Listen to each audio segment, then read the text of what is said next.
हिसार के चौधरी चरण Singh Haryana agriculture university में स्टूडेंट्स पर लाठीचार्ज की घटना।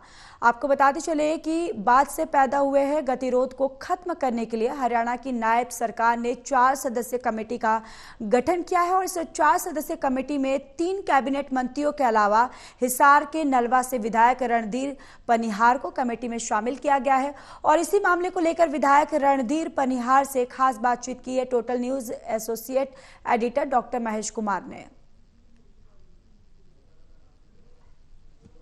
हिसार की चौधरी चरण सिंह हरियाणा एग्रीकल्चरल यूनिवर्सिटी में स्टूडेंट्स पर लाठीचार्ज की घटना के बाद से 12वें दिन भी स्टूडेंट्स का धरना लगातार जारी है और इसी को लेकर अब नायब सरकार की तरफ से एक 4 सदस्यीय कमेटी का गठन कर दिया गया है, जिसमें 3 कैबिनेट मंत्रियों के अलावा हिसार के नलवा से भारतीय जनता पार्टी के विधायक रणधीर पनिहार को अब बातचीत की जिम्मेदारी दी गई है। विधायक रणधीर पनिहार इस वक्त हमारे साथ बने हुए हैं। रणधीर जी, 12वां दिन हो चुका है धरने को, लाठीचार्ज की एक घटना सामने आई, लगातार विपक्षी दलों की एक बाढ़ जो है धरना स्थल पर देखने को मिल रही है। अब 4 सदस्यीय कमेटी का गठन जो है कर दिया गया है, 3 कैबिनेट मंत्री और एक विधायक को जिम्मेदारी दी गई है, आपको जिम्मेदारी मिली है। किस तरीके से इस संकट का समाधान आप लोग तलाशने वाले हैं और क्या कुछ परिस्थितियां इस वक्त बनी हुई हैं? आपका अपना विधानसभा क्षेत्र है, आते और जाते हर चीज पर आपकी नजर है। जिस दिन ये घटना हुई मैं बाहर था, तुरंत मैं जब हिसार आकर के उन लोगों से मिला, बच्चों से, उनकी मांगें जो थी, मुझे लगा कि उन मांगों को बैठ के समाधान करना चाहिए वाइस चांसलर महोदय को। और मैं समझता हूं कि आज ये 4 व्यक्ति हम इकट्ठे होकर के अपनी बात जो करेंगे, तो हमारी बात अभी हुई नहीं चारों लोगों की। हम दोनों पक्षों की बात सुनने के बाद मैं समझता हूं कि हम उस निर्णायक मोड पे जा सकते हैं। उससे पहले मैं कुछ नहीं कह पाऊंगा। जब यूनिवर्सिटी प्रशासन से लगातार इस मुद्दे को लेकर बात की गई तो बार बार एक ही बात वो लोग दोहराते हुए नजर आए कि राजनीति इसके पीछे आ चुकी है और यही वजह है कि संकट का समाधान नहीं हो रहा, बातचीत का लिंक टूट चुका है और स्टूडेंट्स जो हैं राजनीतिक रंग में रंगे हुए नजर आ रहे हैं। विपक्ष का इतना ज़्यादा समर्थन मिल चुका है कि अब ये स्टूडेंट्स बात सुनने के लिए तैयार ही नहीं है।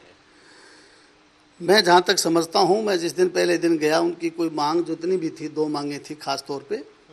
एक तो स्ट्राइक फंड की बात उनकी थी और दूसरी बात थी जो यूनिवर्सिटी ने हम जो सेंटर खोले हुए हैं हरियाणा एग्रीकल्चर यूनिवर्सिटी ने हरियाणा प्रदेश में जो ज़मीनें ली थी, उस वक्त जिन लोगों को बेनिफिट देने की बात की थी, उस इलाके के लोगों को, उस पर कुछ कटौती की गई थी। इस बात पर उनका रोष था।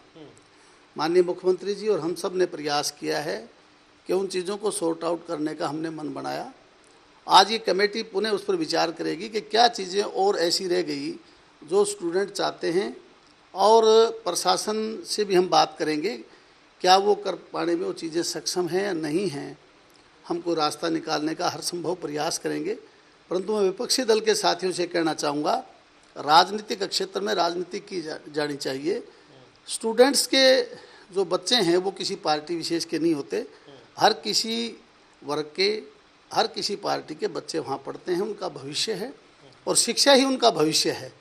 जहाँ तक मैं समझता हूँ, उनको भी ये शिक्षा बच्चों को देनी चाहिए कि किसी तरह से बातचीत के रास्ते से हल निकलना चाहिए। मेरे उनसे भी अपील है। ये 4 सदस्यीय कमेटी कब तक अपने जो बातचीत के सिलसिले की शुरुआत करने जा रही है? दोनों ही पक्षों को कब आप लोग सुनवाई पर लेकर आएंगे और कब माना जाए कि ये संकट समाधान की तरफ जाएगा? आज हमारी मीटिंग 2 बजे है।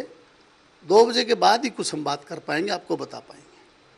चलिए, साफ तौर से बात कही जा सकती है। विधायक साफ तौर से ये कहने की कोशिश कर रहे हैं कि फिलहाल बातचीत के सिलसिले की शुरुआत करना सबसे पहला मकसद है और विपक्षी दलों को भी नसीहत ये दी गई है कि स्टूडेंट्स के साथ किसी भी तरह की राजनीति ना करें, क्योंकि इससे उनकी शिक्षा बाधित हो रही है, इम्तिहान बाधित हो रहे हैं, जिसकी वजह से उनके भविष्य पर इसका नकारात्मक असर पड़ सकता है। सहयोगी कमल के साथ doctor Mahesh Kumar, total news, Hisar.